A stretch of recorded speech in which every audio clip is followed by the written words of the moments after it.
ಇದು ಒಂಥರ ಚಳವಳಿನೇ. ಚಳವಳಿ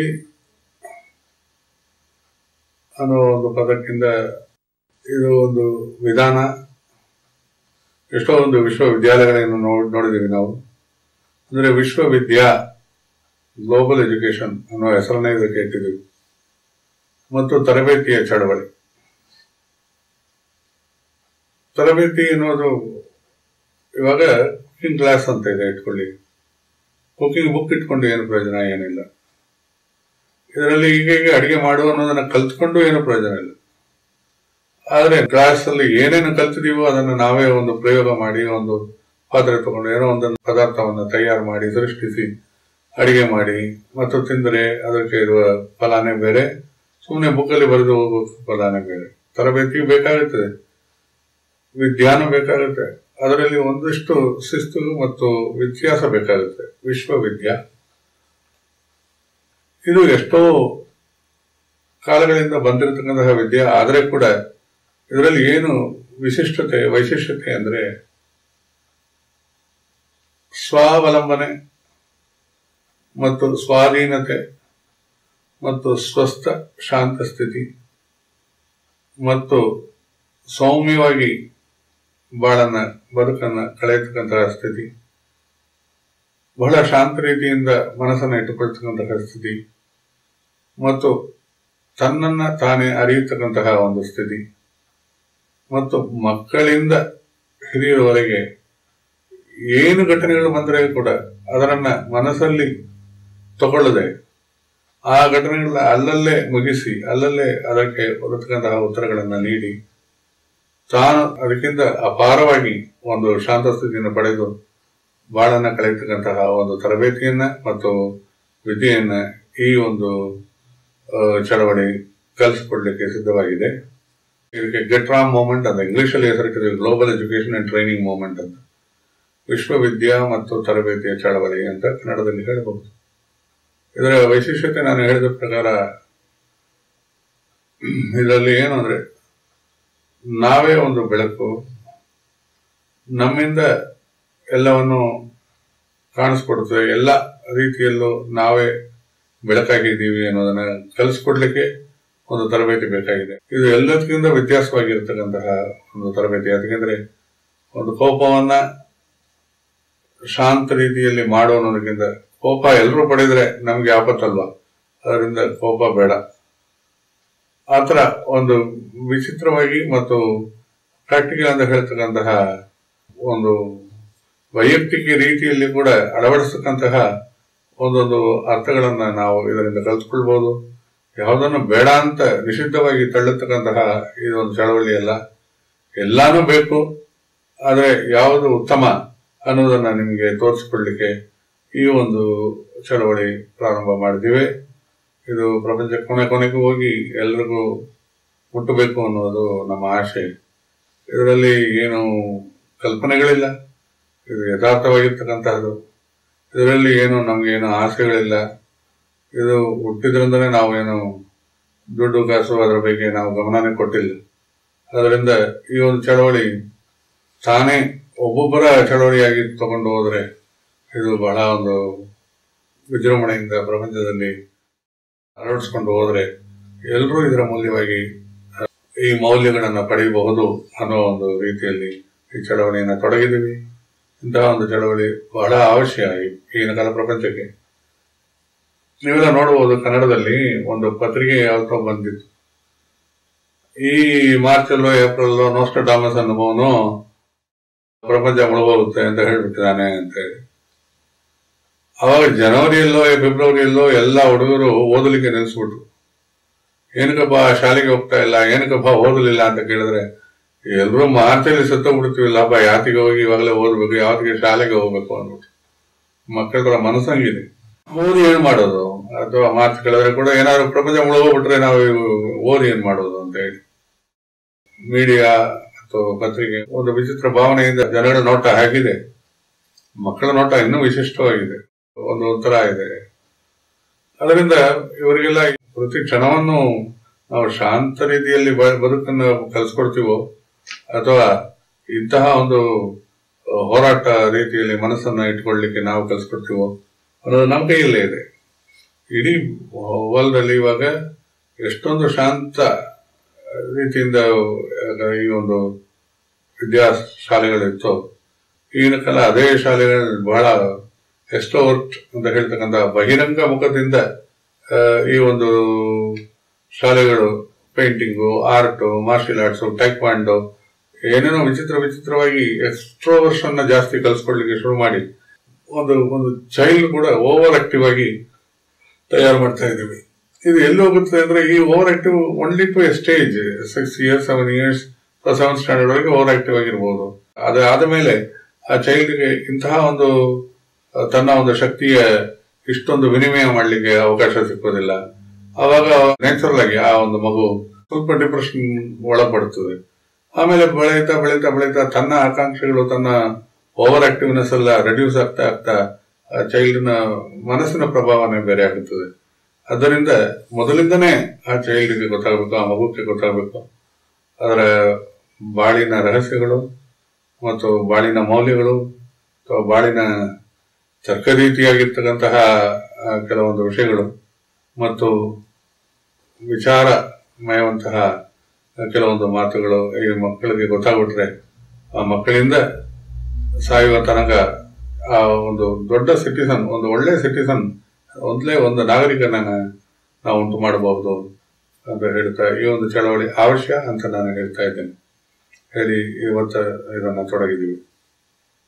ಹೌದು, ಇದು ಎಲ್ರಿಗೇನೆ, ಒಂದು ಮಗು ಆಗಲಿ, ಒಂದು ಯುವನಾಗಲಿ, ಒಂದು ವೃದ್ಧನಾಗಲಿ, ಒಂದು ಸಾಯುವ ಸ್ಥಿತಿಯಲ್ಲಿ ಇರ್ತಕ್ಕಂಥವನಾಗಲಿ, ಎಲ್ರಿಗೂ ಬೇಕು. ಯಾವಾಗಲೂ ಒಂದು ಕಥೆ ಹೇಳುವೆ, ಬ್ರಹ್ಮ ಇಷ್ಟೊಂದು ಆಯುಸ್ಸು ಅಂತ ಇಟ್ಕೊಂಡು ಕೂತಿದ್ರು. ಅವಾಗ ಜನರಿಗೆ ಒಬ್ಬ ಎಲ್ಲವನ್ನು ಸೃಷ್ಟಿ ಮಾಡಿಬಿಟ್ಟು ಮನುಷ್ಯನ ಸೃಷ್ಟಿ ಮಾಡ್ಲಿಕ್ಕೆ ತಯಾರಾದ್ರು. ಮನುಷ್ಯನ ಬಂದ ತಕ್ಷಣ ಅವ್ರಿಗೆ ಹೇಳಿದ್ರು, 25 ವರ್ಷ ನಿನಗೆ ಕೊಡ್ತೀನಿ, ಹೋಗಿ ಜಾಲಿಯಾಗಿ ಇದ್ಬಿಟ್ಟು ಒಳ್ಳೆ ಯುವ ಸ್ಥಿತಿಯಲ್ಲಿ ನನ್ನ ಜೊತೆಯಲ್ಲಿ ಬಂದು ಸೇರ್ಬಿಡು ಅಂತ ಹೇಳಿ ಬ್ರಹ್ಮ ಕೆಲಸಕ್ಕೆ ಶುರು ಮಾಡಿದ್ರು.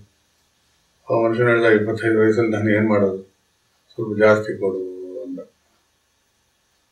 ಸರಿ, ಜಾಸ್ತಿ ಕೊಡ್ತೀನಿ, ಯಾವ್ದಾದ್ರು ಕೊಟ್ರೆ, ಯಾವ್ದಾದ್ರು ನನಗೆ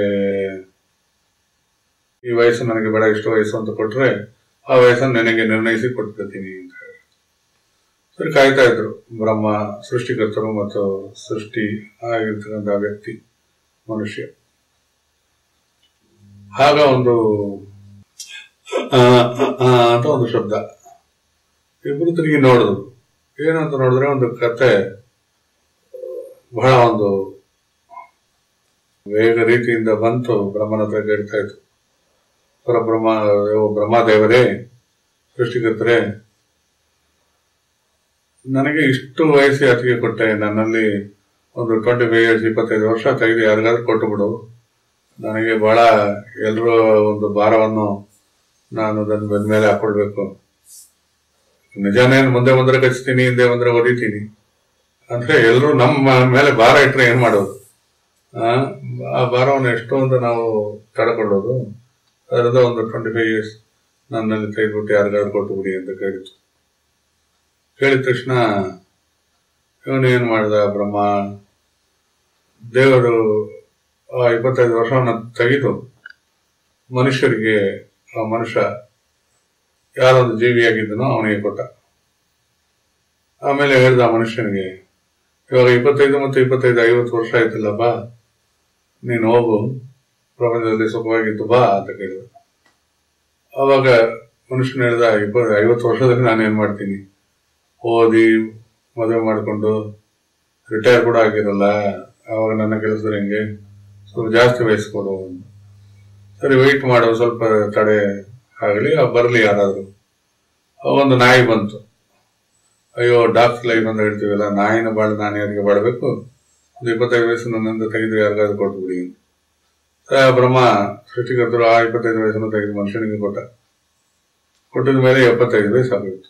ಇವಾಗ ಹೋಗು ಅಂದ ಮನುಷ್ಯನ. ಇಲ್ಲ 100 ವಯಸ್ಸು ನೀನು ಕೊಡ್ತೀನಿ ಅಂತ ವೇದದಲ್ಲೇ ಹೇಳಿದೀಯಾ, ಶತಮಾನಂ ಭವತಿ ಶತಾಯುಷ್ಮಾನ್ ಭವತಿ ಅಂತ ಬೇರೆ ಹೇಳ್ಬಿಟ್ಟಿದ್ದೀರಾ, ಅದು 100 ವಯಸ್ಸಲ್ಲಿ ನಾನು ವಾಪಸ್ ಹೋಗೋಕ್ಕಾಗಲ್ಲ, ಇನ್ನೊಂದು 25 ವಯಸ್ಸಲ್ಲಿ ಆದ್ರೂ ಕೊಡು, ಸರಿ ಯಾರಾದ್ರೂ ಬರ್ಲಿ ಏನಾದ್ರೂ ಬರ್ಲಿ ತೆಗೆದುಕೊಡ್ತೀನಿ ಅಂತ ಹೇಳಿ ಆ ಸೃಷ್ಟಿಕರ್ತರು ಕೊಡ್ತಿದ್ರು. ಕೊನೆಯಲ್ಲಿ ನೋಡಿದ್ರೆ ಒಂದು ಗೂಬೆ ಬಂತು. ಅವ್ರು ಹೇಳಿದ್ರು, ನಾವೊಂಥರ ಪ್ರಾಣಿ ನೋಡಿ, ನಿಶಾಚರ ಅಂತ ಹೇಳ್ತಕ್ಕಂತಹ ನೈಟ್ ಅಲ್ಲಿ ನಾವೆಲ್ಲ ಎಚ್ಚರವಾಗಿರ್ಬೇಕು, ಉಳಿದವರೆಲ್ಲ ನಿದ್ದೆ ಮಾಡುವಾಗ ಅಂತಹ ಒಂದು ಪ್ರಾಣಿ ನಾನು. ನನ್ನ ಜೀವನದಿಂದ ಒಂದು 25 ವರ್ಷವನ್ನು ತೆಗೆದು ಮನುಷ್ಯನಿಗೆ ಕೊಟ್ಟು ಬಿಡು ಅಂತ ಹೇಳಿದ್ರು. ಆ ಗೂಬೆಯಿಂದ 25 ವಯಸ್ಸು ತೆಗೆದು ಮನುಷ್ಯನಿಗೆ ಕೊಟ್ಟರು. ಅದೇ ತರ ಮನುಷ್ಯನ ಇವತ್ತು ಬಾಳ್ತಾ ಇದ್ದಾನೆ ಅಂತ ಹೇಳಿ. ಮೊದಲನೇ 25 ವರ್ಷ ಅವನು ತುಂಬಾ ಒಂದು ಯುವಶಕ್ತಿಯಿಂದ, ತಾನೇ ದೊಡ್ಡವ ಅನ್ನುವ ಒಂದು ಕಲ್ಪನೆಯಿಂದ, ಅಡಾಲಸೆಂಟ್ ಪೀರಿಯಡ್ ಆಗಲಿ, ಯೂತ್ ಆಗಲಿ, ಹಬ್ಬ, ಅವನ ಒಂದು ಆರ್ಪಾಟನೆ ಬೇರೆ. ಏನೋ ಪ್ರಪಂಚದ ತನ್ನ ಕೈ ಕೆಳಗಡೆ ಯಾರು ಅವನಿಗಿಂತ ಓದಿದವರಲ್ಲ, ತಿಳಿದವರಲ್ಲ ಅಂತ ಹೇಳ್ತಾ ಒಂದು 25 ವರ್ಷ ಕಳೀತಾನೆ. ಆಮೇಲೆ ಅವನಿಗೆ ಮದುವೆ ಮಾಡಿಸಿ ಅಲ್ಲಿ ಸಿಕ್ಕಾಕ್ತಾರೆ ದೇವರು. ಅದರಿಂದ ಅವನಿಗೆ ಡಾಂಕಿ ಲೈಫ್, ಆ ಕುಟುಂಬ ಭಾರವನ್ನ ಅವನು ಬೆನ್ನ ಮೇಲೆ ಎತ್ಕೊಂಡು ಅವನು ತಡೆಯಲಾರದೆ ಅವನು ಆ ಬಾಳನ್ನ ಕಳೀಲೇಬೇಕಾಗುತ್ತದೆ. 50 ವಯಸ್ಸಾದ್ಮೇಲೆ ಅವನ ಮಕ್ಕಳು ಮರಿ ಎಲ್ಲ ದೊಡ್ಡವರಾಗಿರ್ತಾರೆ. ಅವ್ರಿಗೆ ಒಂದು ಮನೆಯಲ್ಲಿ ಇಟ್ಬಿಟ್ಟು ಒಂದು ವಾಚ್ ಡಾಗ್ ತರ, ಮನೆಯಲ್ಲಿ ಇರ್ತಕ್ಕಂಥ ನಾಯಿ ತರ ಟ್ರೀಟ್ ಮಾಡ್ಬಿಟ್ಟು ಅವರವರು ಅಲ್ಲಲ್ಲಿ ಸುತ್ತಲಿಕ್ಕೆ ಹೋಗ್ತಾರೆ. So it lives A dogs life, protecting his own property, his own house and other things. ಅದೊಂದು 75 ವರ್ಷವರೆಗೂ ಹೋಗುತ್ತದೆ. ಆಮೇಲೆ ಅವನಿಗೆ ನಿದ್ದೆ ಬಾಂದ್ರೇನು ಬರುತ್ತೆ, ಹೌಸ್ ಲೈಫ್, ಇಟ್ಸ್ ಗೋಬೆ ಬಾಳ. ಲಾಸ್ಟ್ 75 ವಯಸ್ಸಂತ 100 ವಯಸ್ಸವರೆಗೂ ಬಾ ನಿದ್ದೆ ಅಂದ್ರೇನು ಬರಲ್ಲ. ಕಣ್ಣು ಎಚ್ಚರವಾಗಿರುತ್ತೆ, ರಾತ್ರಿ ಹೊತ್ತು ಆಗಲಿ ಹಗಲು ಹೊತ್ತಾಗಲಿ ಅವನ ನಿದ್ದೆನೆ ಬರೋದಿಲ್ಲ. ಅದರಿಂದ ಗೂಬೆಯ ಒಂದು ಬಾಳನ್ನ ಬಾಳ್ತಾನೆ. ಸೊ ಇಂತಹ ಒಂದು ಬದುಕಲ್ಲಿ ಒಂದು ಮೀನಿಂಗ್ ಅಂತ ಅರ್ಥ ಗರ್ಭಿತವಾಗಿ ಅಥವಾ ಅರ್ಥಪೂರ್ವಕವಾಗಿ ಒಬ್ಬೊಬ್ಬನು ಬಾಳಬೇಕು ಅಂದ್ರೆ ಈ ಜೀವನ ಕಲ್ಪನೆಯಿಂದ ದೂರ ಹೋಗಿ ಜೀವನ ತಾತ್ಪರ್ಯ ಮತ್ತು ಜೀವನದ ಒಂದು ಯಥಾರ್ಥತೆಯನ್ನ ನಾವು ಕಲ್ತ್ಕೊಳ್ಬೇಕಾದ್ರೆ ಈ ಒಂದು ಅಕಾಡೆಮಿಕ್ ಎಜುಕೇಶನ್ ಇಂದ ಸಾಧ್ಯ ಅಂತ ಅನ್ಕೊಳ್ತೀರಾ? ಆಗೋದಿಲ್ಲ. ಬೇರೆ ರೀತಿಯಲ್ಲಿ ಒಂದು ಮತ ಧರ್ಮಗಳು ಮತ್ತು ಇದೆಲ್ಲ ನಮಗೆ ಕಲ್ಸ್ಕೊಟ್ರೆ ಕೂಡ ನಾನು ಅನ್ನೋ ಒಂದು ವಿಷಯಕ್ಕೆ ಅವುಗಳು ಬರೋದಿಲ್ಲ. ನೀನು ಒಂದು ಭಕ್ತ, ನೀನು ಒಂದು ಜ್ಞಾನಿ, ನೀನು ಒಂದು ಸಾಧಕ, ಅಥವಾ ನೀನು ಒಂದು ಸಪೋಸ್ ಪಾಲಿಟಿಕ್ಸ್ ತಗೊಂಡ್ರೆ ನೀನು ಒಂದು ಸಿಟಿಸನ್ ಆಫ್ ದಿಸ್ ಕಂಟ್ರಿ, ಆ ಒಂದು ವಿಷಯಗಳಿಗೆ ಬಂದು ವೈಯಕ್ತಿಕವಾಗಿ ಕರ್ಮ ರೀತಿಯಾಗಿ ಮಾನಸಿಕ ರೀತಿಯಾಗಿ ಪರಿವರ್ತನೆಯನ್ನ ಅದು ಉಂಟು ಮಾಡಬಹುದೇ ವಿನಃ ಅದನ್ನ ನೀನು ಅನ್ನೋದನ್ನ ಕಲ್ತ್ಕೊಡ್ಲಿಕ್ಕೆ, ನಿನ್ನ ಬಾಳನ್ನ ನಿನ್ನ ಕೈಯಲ್ಲೇ ಕೊಡ್ಲಿಕ್ಕೆ ಆ ಒಂದು ಡೆಮಾಕ್ರೆಟಿಕ್ ಥಿಂಕಿಂಗ್ ಅದು ಬರಬೇಕಾದ್ರೆ ಅದು ನಮ್ಮ ಗೆಟ್ರಾ ಮೂವ್ಮೆಂಟ್ ಇಂದ ಸಾಧ್ಯ. ಈ ಒಂದು ಮೂವ್ಮೆಂಟ್, ಈ ಒಂದು ವಿಶ್ವವಿದ್ಯಾ ಮತ್ತು ತರಬೇತಿಯ ಚಳುವಳಿ ಈ ಪ್ರಪಂಚಕ್ಕೆ ಅಗತ್ಯ ಅಂತ ಹೇಳ್ಕೊಂಡು ಈ ಒಂದು ಕೆಲವೊಂದು ಮಾತುಗಳಿಂದ ಉತ್ತರಿಸಿದ್ದೀನಿ. ಇದರಿಂದ ಏನಾದರೂ ಲಾಭ ಇದ್ರೆ ನಾವೆಲ್ಲರೂ ಸೇರಿ ಇದಕ್ಕೆ ಸ್ವಲ್ಪ ಪಾಡ್ಪಟ್ಟು, ಸ್ವಲ್ಪ ಕಷ್ಟಪಟ್ಟು, ಸ್ವಲ್ಪ ನಮ್ಮ ಬಾಳಿನ ಕೆಲವು ಸಮಯಗಳನ್ನ ಈ ಒಂದು ಮೂವ್ಮೆಂಟ್ಗೆ, ಚಳುವಳಿಗೆ ಅರ್ಪಿಸಿ ಇದನ್ನು ಒಂದು ದೊಡ್ಡ ರೀತಿಯಲ್ಲಿ ತಗೊಂಡು ಹೋಗಬೇಕು. ಪ್ರತಿಯೊಂದು ಮಾನವನು, ಪ್ರತಿಯೊಂದು ಮಕ್ಕಳು, ಪ್ರತಿಯೊಂದು ಯುವನು, ಪ್ರತಿಯೊಂದು ವೃದ್ಧನು, ಪ್ರತಿಯೊಂದು ಓಲ್ಡೆಸ್ಟ್ ಏಜ್ ಫೆಲೋ ಕೂಡ, ಒಂದು ವೃದ್ಧ ಸ್ಥಿತಿಯಲ್ಲಿ ಇರ್ತಕ್ಕಂಥವನು ಕೂಡ ಈ ಒಂದು ಚಳುವಳಿಯಿಂದ ಒಂದು ಲಾಭವನ್ನು ಪಡೆಯಬೇಕು ಅನ್ನುವ ರೀತಿಯಿಂದ ಈ ಚಳುವಳಿ ತೊಡಗಿದ್ದೀವಿ. ಎಲ್ಲರೂ ಇದರಲ್ಲಿ ಪಾಲ್ಗೊಳ್ಬಹುದು. ನೀವೆಲ್ಲರೂ ಬನ್ನಿ ಅಂತ ಹೇಳ್ತಾ ನನ್ನ ಒಂದು ಕೆಲವು ಮಾತುಗಳನ್ನ ಅವಲಂಬಿಸ್ತಾ ಇದ್ದೇನೆ.